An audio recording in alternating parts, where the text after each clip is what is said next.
I walk in the room and I say to Spirit, suit up and show up. Your loved one's here, and I need you to be here with them. And they come.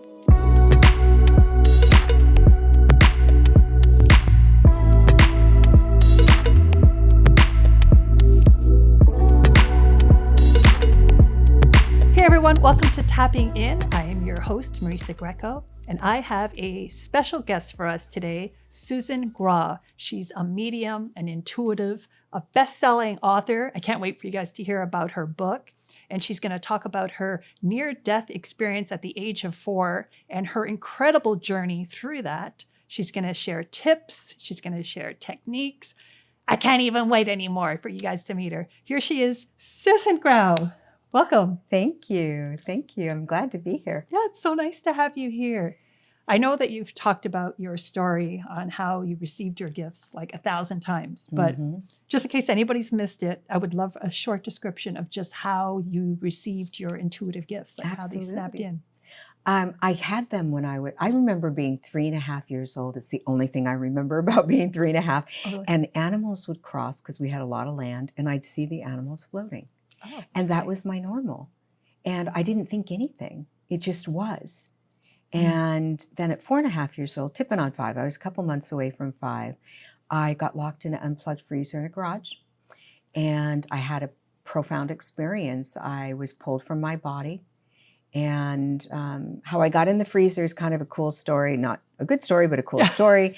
Ultimately, it ended up being good. Yeah. But I was playing with some boys for it, and they told me if I got up and got popsicles for them, that they would let me play for it longer, and they were older than me, and I thought, I'm doing it. And I didn't recognize at that age that it wasn't plugged in.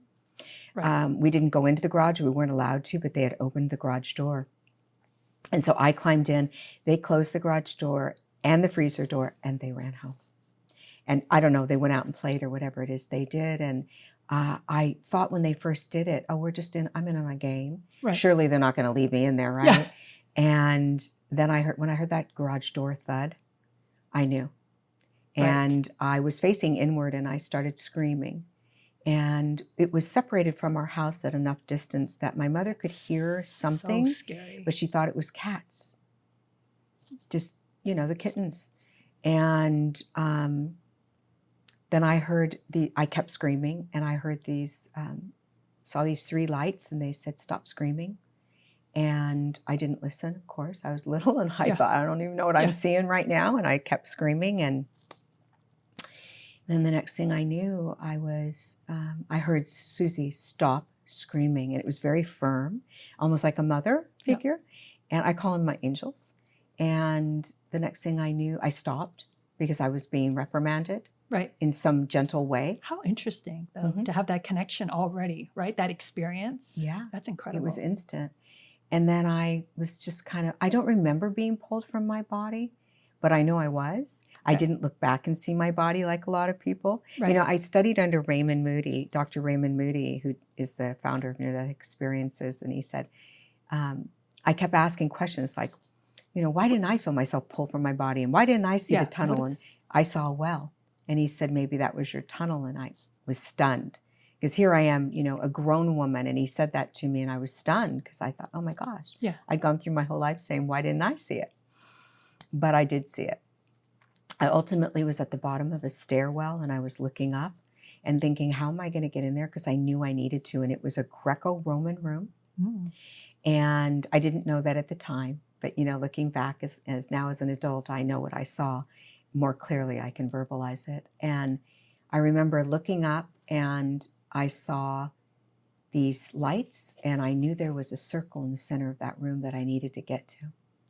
And I called it the well. And with the minute I thought it, I was there. And I was on the edge of this well, and I was tipping, and I wasn't afraid. And I could still see the 3 lights to my left, and I looked down into this well, and I saw movement, what I would call today like DNA, one consciousness moving, and it was words, and it was twirling.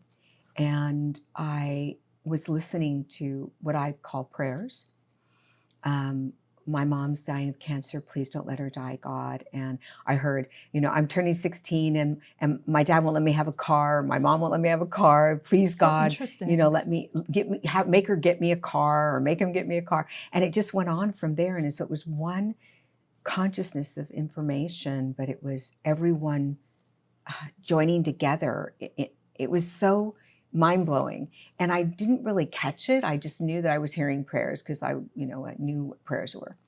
And I looked at the lights, the angels, and I asked them, where am I? And they said, you're in the room of heart's desires. And I asked them, do you answer all those? Because I thought, I'm going to pray. Yeah. I'm going to pray for everything I want. Yeah. Maybe they'll give it to me.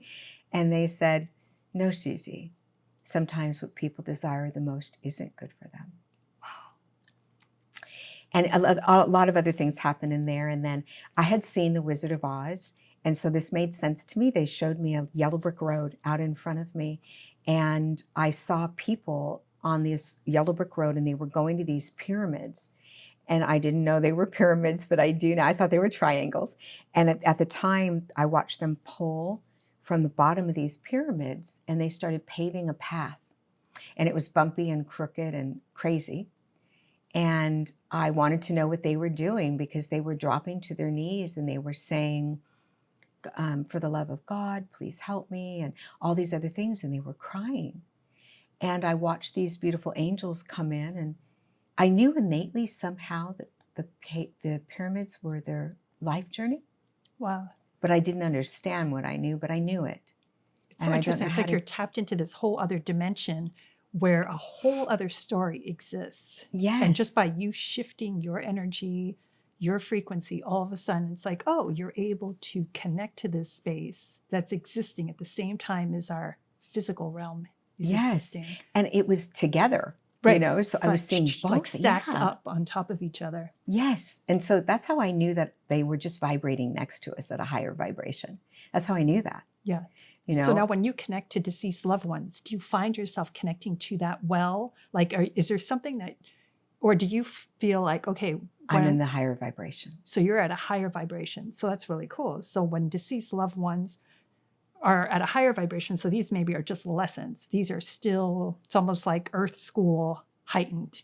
Yes. You know what I mean? It's like just a whole other. Yeah, it's a whole other dimensional feeling of consciousness. Right. You can't feel your body, but you're in a body of sorts. It's almost like a dream. Like in your dream, how you know that you're kind of floating and being there, but you're not really aware of your body. But more real than a dream. Right. Like it was more real than here. That's always the interesting thing for me too, where it's brighter. I'm like, how is this brighter and I'm more present? It's almost like there's no fog, there's no veils. It's like all of that has been removed. There's no static. There's no closure. Like I feel like we're in this box or in this suitcase, right? And there's none of that. So every part of you, your soul, your whole being is in a different field of energy of freedom. So yeah, that's what it feels like. But it's more than a dream. It feels so real, but yet you're not touching anything. And it's so tangible, yet you can't hold it. That's the perfect word, tangible. But you can't hold it. Right. But I knew things that I didn't know as a little girl. I just knew them. I knew that was one, the pyramid, what that was. Right. And I knew what they came in and did is started pulling those pavers and putting them back to the bottom of the pyramid. And they went to the top and they would take a paver off and it would recreate itself. Past lives. Yeah, past lives is fun. And they would start paving the path. And I asked what they were doing. And they said, we are the pavers of the path. You are not. All you have to do is walk it. Oh. And I knew they were giving me these questions. Right. So I said, how do you know if you're walking it right? And they said, we bless and block everything. Make no mistake. You can get through a block, battered and bruised at best, or you can shift. What you run from chases you, and what you try to control controls you. Now, I didn't listen to that. I tried to control everything my whole life. Yes. I did the human condition. But I understood. Right. I understood that probably more than anything they told me. Well, I think when you're in that world as well, it's almost like you know everything that they're telling you too. It's almost like, yeah, but you take you with you. So I didn't have a little girl's consciousness, but I had a little girl's thought process, if that makes sense. Yes. Consciousness is so beyond the thought Yes. process. And so I had that. But to me, I was in this place that I could liken to the Wizard of Oz, because everything was metaphorical. Everything was so bright and pulsate.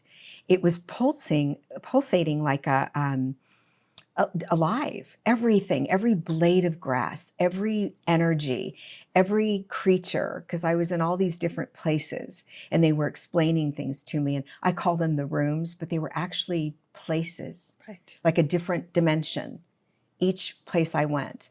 And Almost feels like you did sacred medicine. Like, when you do sacred medicine and you have that. I haven't done it, but yeah, well, I you hear don't need that. to. But again, it's like that. I think that's what people tap into sometimes when you do the sacred medicine. Yeah. And all of a sudden you're just like, oh, it reminds you that you are consciousness, you are light.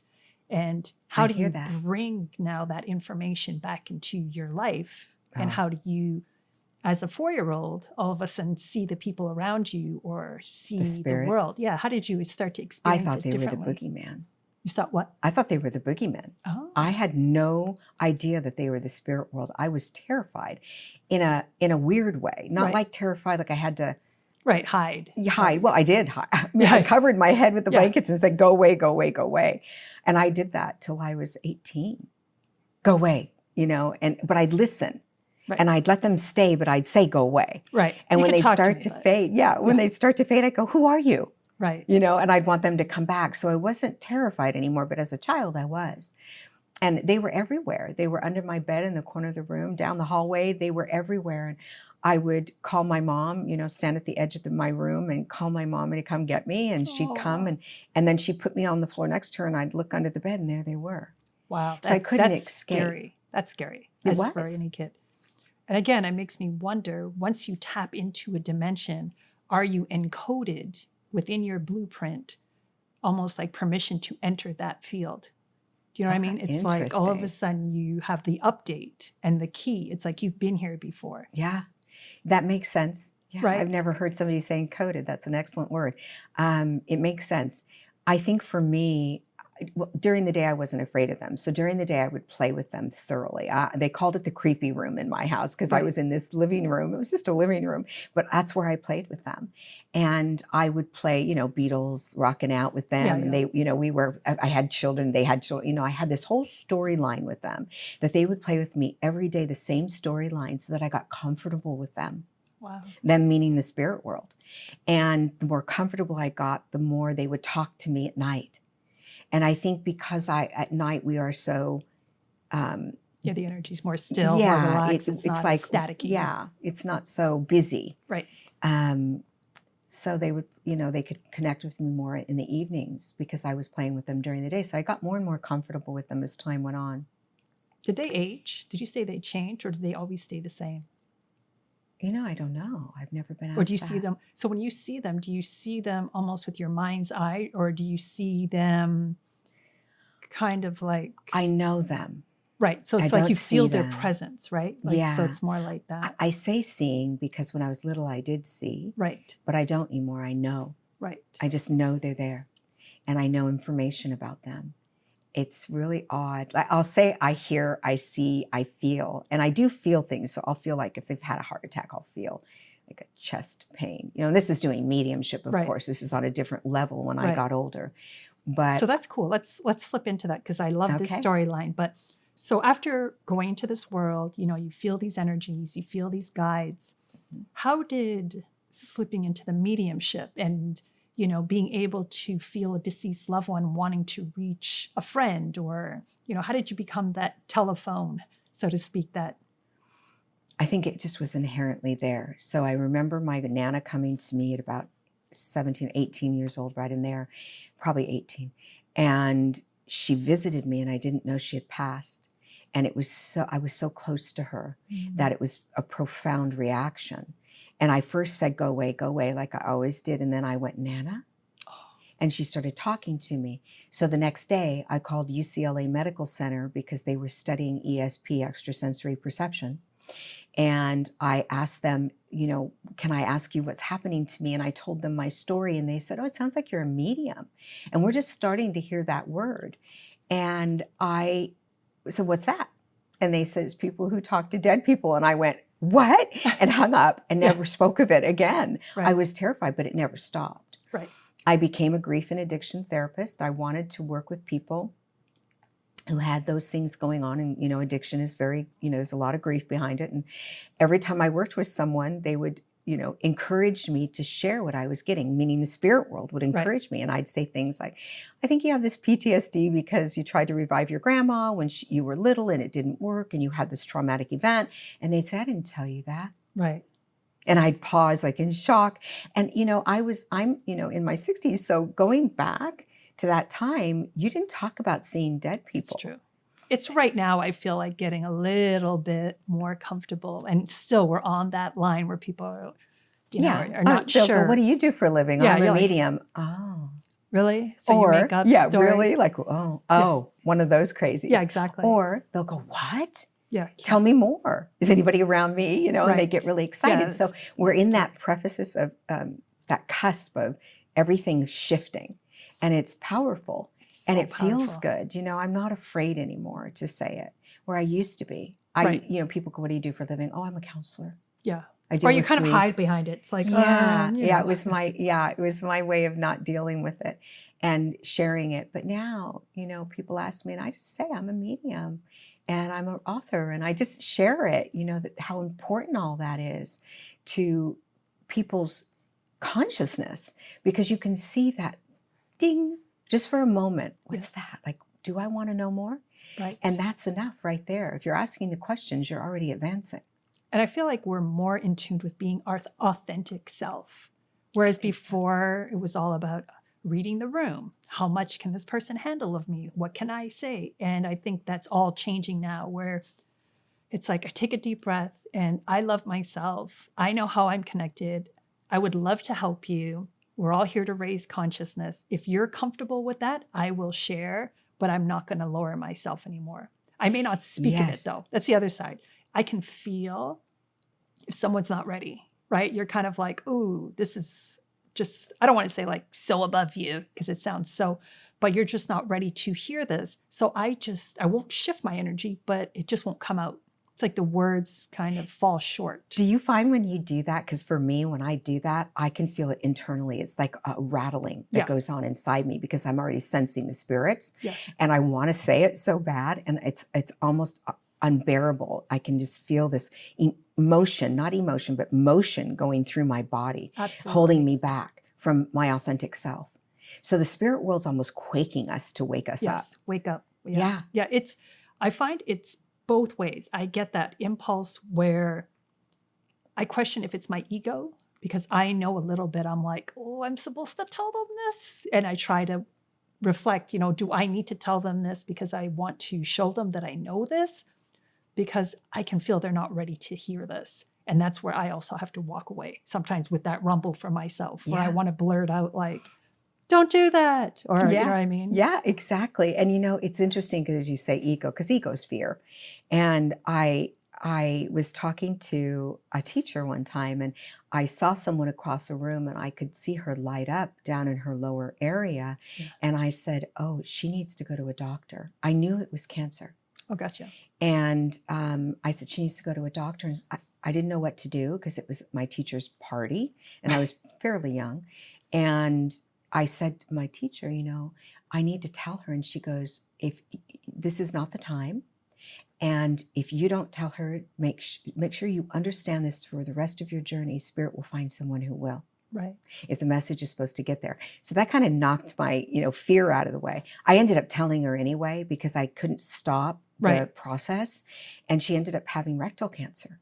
Wow. And I would go to her and do Reiki on her and help her because she trusted me. But it was mind-blowing for me to see that event. And I think it was Spirit's way of saying, listen, you have this ability. It's time for you to open up those doorways and help others more thoroughly. And so I started to take that very seriously. Like if I'd see someone light up, I'd, kind of introduce it a little bit. Right. Like, I'm just feeling something. I wouldn't say I'm seeing you light up here. So when you say you see them light up, for me, that's a positive thing, right? Like I think, oh, I light up. I see like an aura around them or I light up. So when you say light up, do you see almost like a fog or like a darkness around that area, or for you, does spirit just kind of light it up almost like, hey, I don't this see person? it really. I'm going to go back to the knowing. I know that that is a disease, Gotcha. and it's lighting inside of them. It's telling them something. There's meant to be acknowledgement. If we don't have something, we don't take note. So even our own anxiety or a pang, we have reasons why we react physically to illness, so that we become aware that it's there. Right. You know, you get a dull headache every day. What's going on? You're going to question it. And so I see it. She was having pain and discomfort. I see it as a light for me. But I don't see it with my eyes. I understand. Yeah, you get it. It's a knowing that this is lighting up, and she's not paying attention. So I don't know if it's a connection to the actual disease more than the connection to the human that isn't paying attention to the energy that's going on. So it's an energetic movement. Right. Yeah, that's very interesting. What advice would you give to someone that wants to connect to a deceased loved one and they're not sure of the steps to take? How can they do it? Well, I teach, obviously, metaphysical arts, and I have a 3-step rule or a 3-step lesson. Yes. And it's awareness, acceptance, and action. So it's very simple. You become aware that something's changed in the room. Maybe your hair stands on end. Maybe you get goosebumps. Maybe you just feel a chill. And when you become aware and acknowledge it, they become aware you've become aware. And they're like, oh my gosh, she's aware. She's noting it. So they're getting closer. And then there's that acceptance. I accept something's actually changed in this room. I'm not even going to fight it. I just accept it. I don't have to be right. I don't have to be wrong, because you can't be wrong. And I'll explain that when we get to the next phase. And you get to that acceptance part and they go, oh my gosh, she's accepting I might be there. Like she's really starting to step into this. They come closer again.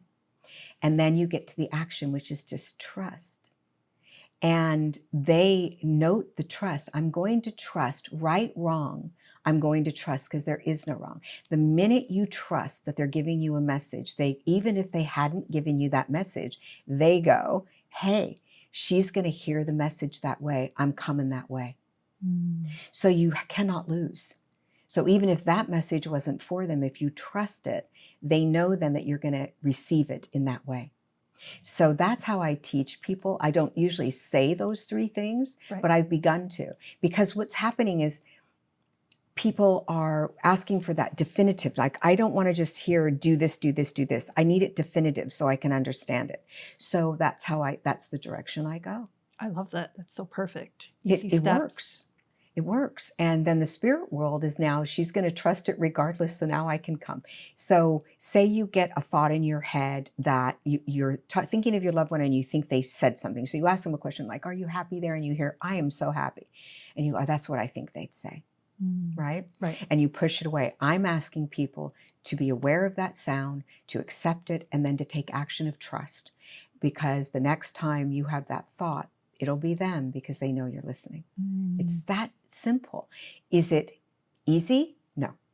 It's simple, but it's not easy. And subtle. I think that's the part. It's just like noticing that it's always subtle. They're not coming at you. Whispering. It's very subtle. And you have to be quiet inside in order for you to connect and listen. Yeah. Give them space for you to hear them. As we start this out, I agree with that 100%. As you get better at it, it's like they're yelling at you sometimes. You're not listening, and I'll go, like they'll say to me, I'll have someone in the room and, someone talked to me about this. I heard I'm going to show my wife a peacock, and it's in my book, actually. She wrote it in my book because I have stories of people, they're in their own words, it's called. It's a sidebar. And I said, I'm not saying it. Yeah. And I hear him say it again. Tell her peacock. And I'm not saying it. And we're having this argument in my head. Right.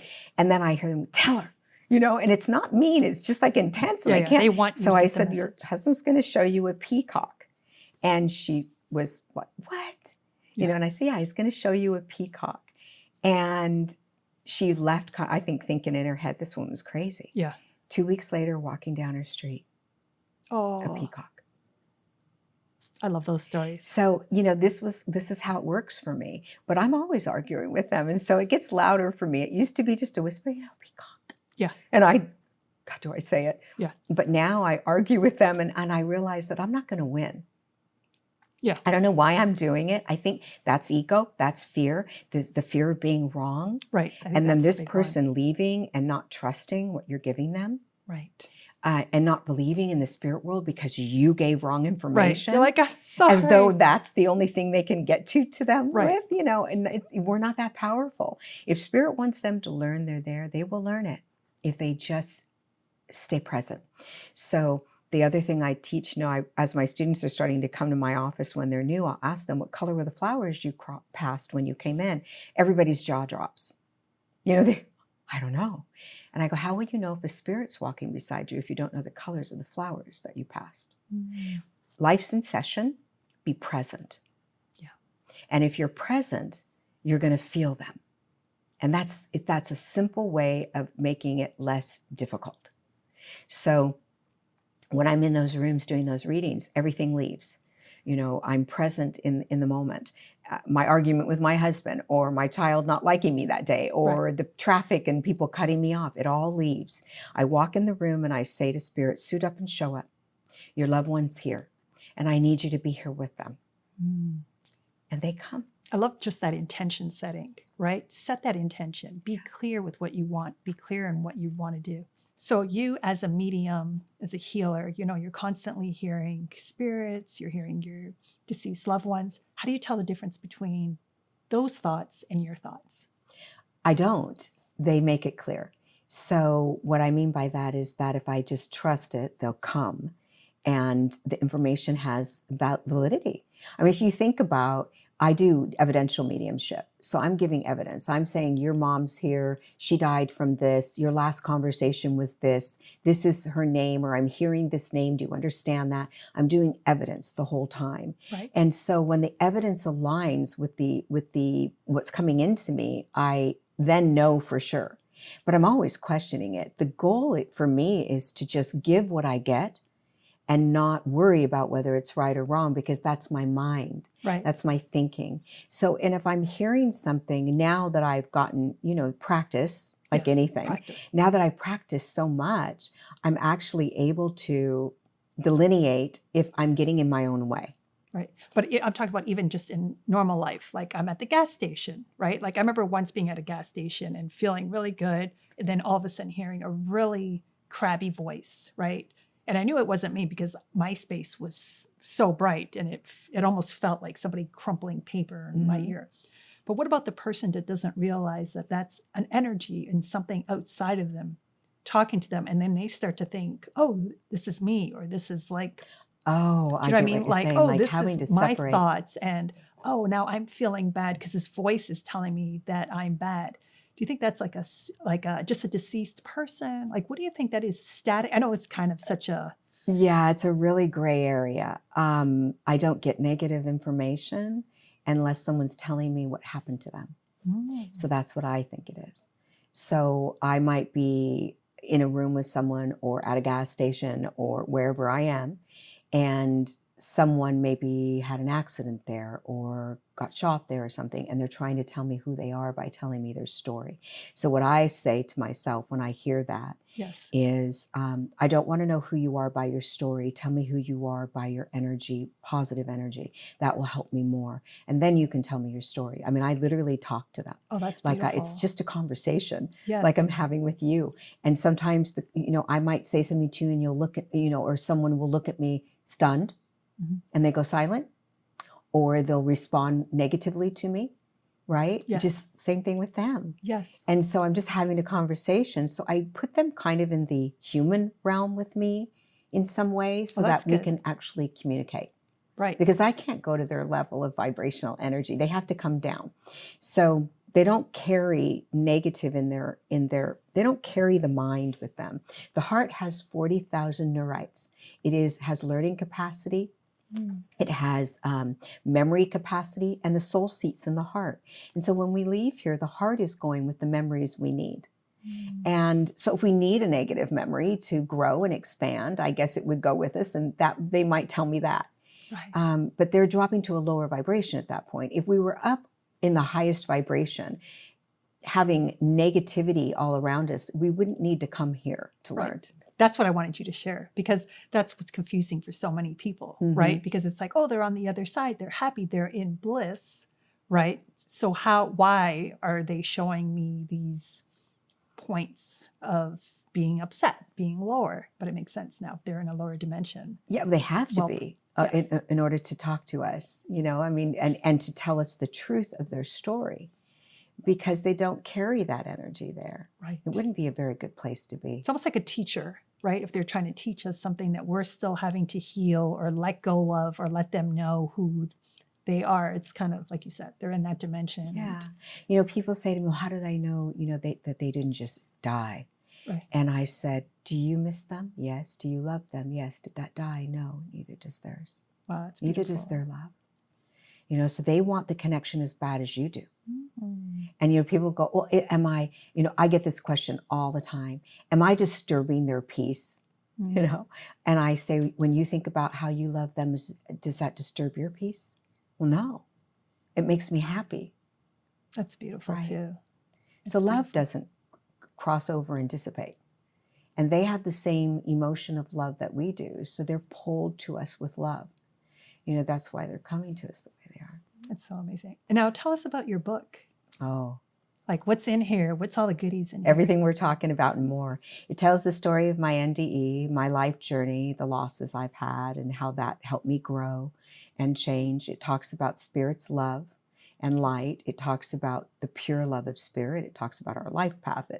The book talks to you because it teaches mediumship and how to connect with your loved one and where they are. And it's just filled with everything I could think of in a, you can only write so many pages in a book, especially with publishers. And so I had to cut it so far back, hence I'm writing the second book. But it tells so much of the story of the spirit world. Mm. And people have told me all over the world, I can't put it down. I've read it 4 and 5 times. I've listened to your voice, going to bed at night because I have audiobooks. And I'm so excited about that because I'm very humbled by it. I truly am. I go, oh my gosh, they actually are getting what I hoped they were getting from it. I'm so happy because everything you've been talking about has always been fabulous, right on point. So thank you. I definitely have to read it. Oh, I love it. Yeah. I love it. And then where can people find this book? Anywhere books are sold. It's published by Hay House. That's amazing. So I know. You're so famous. That's Penguin Random House is actually Hay House. So it's they can find it anywhere. And it's unbelievable to me that, Spirit's leading me this direction. But I know that I have something to share that they've given me to help others heal their grief and their pain. That's where my place is. That's where I seat. I want to help them. And the more people that you reach, the more people you help. Yeah. And so that's what this is really about for me. Oh, that's so beautiful. Thank you so much for coming on the show today. You were an incredible guest. Oh, I hit my mic. You were an incredible guest. I hope to see more of you. I will have to do like 100 more episodes with you. I would love it. So fabulous. I would love it. I'm so grateful to be here, and your light just shines, and that just changes the makeup of how we communicate. Oh, it's very sweet. All right, guys. Thanks for watching Tapping In. Until next time, we'll see you later.